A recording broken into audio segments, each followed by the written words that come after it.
আজ শনিবার 10 মে 2025 তারিখে উপদেষ্টা পরিষদের এক বিশেষ সভা অনুষ্ঠিত হয়। সভায় আন্তর্জাতিক অপরাধ ট্রাইব্যুনাল আইনের সংশোধনী অনুমোদিত হয়েছে। সংশোধনী অনুযায়ী আন্তর্জাতিক অপরাধ ট্রাইব্যুনাল কোনো রাজনৈতিক দল, তার অঙ্গ সংগঠন বা সমর্থক গোষ্ঠীকে শাস্তি দিতে পারবে।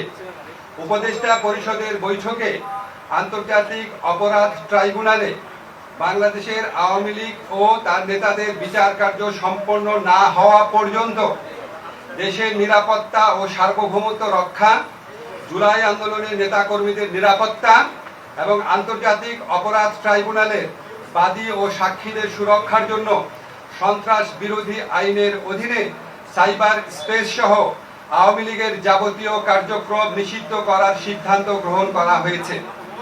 এ বিষয়ে প্রয়োজনীয় পরিপত্র পরবর্তী কর্মদিবসে জারি করা হবে।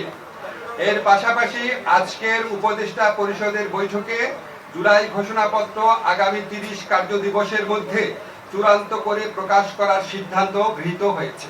ধন্যবাদ।